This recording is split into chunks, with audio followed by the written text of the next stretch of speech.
The Lagos State Task Force has launched a major crackdown on commercial motorcycles, often known as Okadas, on the Lekki axis. The drill might be linked to the fury that has accompanied the killing and burning of a young man by suspected bikers in Lekki's Admiralty neighborhood. Senior Special Assistant to the Lagos State Governor on New Media said this in a statement that 123 riders had been detained so far during the special operation by the task force, which will continue this week. Arise business analyst Chika Bono joins us to discuss further. Chika, good morning to you. Chika, why are you looking at me like that? Good morning to you. Good morning. Yeah, welcome to the show. We discussed this matter at length on the morning show, Chika. Transport fares. This is transport. Yes, and the Lagos clampdown on the motorcycles, Chika. And also the economic headwinds, which you talk about quite a bit on the show, and whether or not the links to crime and insecurity can, this can reach. What's your take? Yeah, I mean, for any large city, yes, like Lagos has been classed among the top 5 cities in the world in population. Yes. Sadly, as the population is increasing, the land available for us to live on, or walk around, or move around, or travel around is not increasing. And so moving around becomes a problem. Yes. I will give it to Lagos State government.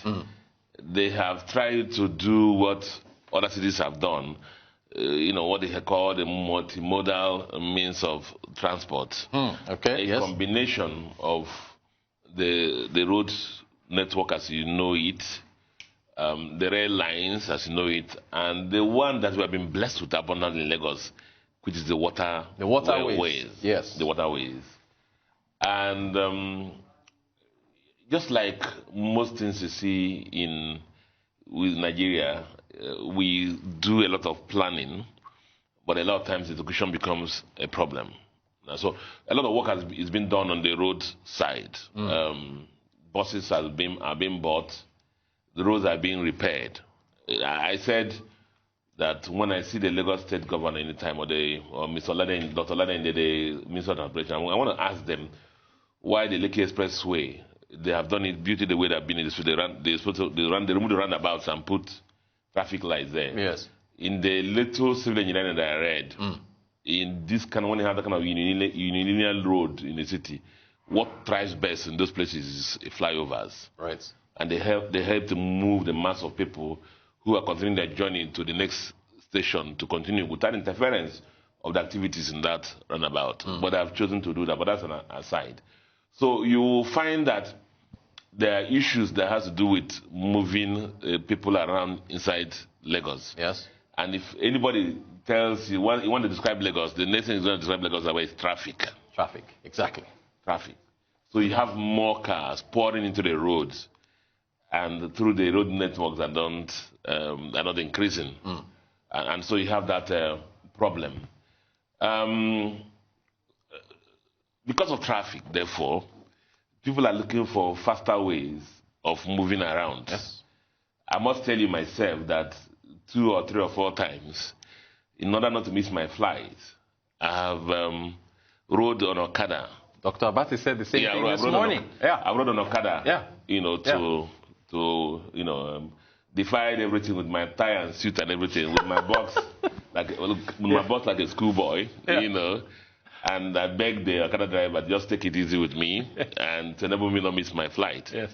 Because sometimes, the traffic is unimaginable. You can't describe it. There's just no movement. I remember the Okada man saw me inside the car. He saw that I was going to the airport. He drive past me. He was trying to, cut me, market me. Yes. He drive past me and then look at the airport and say, do like this. Sorry. To tell you to use the services. Remove my face. Yes. He will drive past again and come back again and do like this. So after the third drive around, I said, okay. That's why I came down and rode Okada to the airport. Yes. So there's a gap there that they provide that service. Now, on the other hand, government has said, and research has shown that a lot of the bad things also happen with these Okada riders because they make easy getaways and they are not unregulated. And so people who want to commit crime and so many other things use them to do things, you know.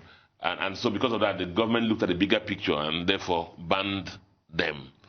Now, in banning them, what happened now was there were a lot of structured Okada companies who had the drivers registered, motorcycles registered, and everything registered, and who the ban affected them.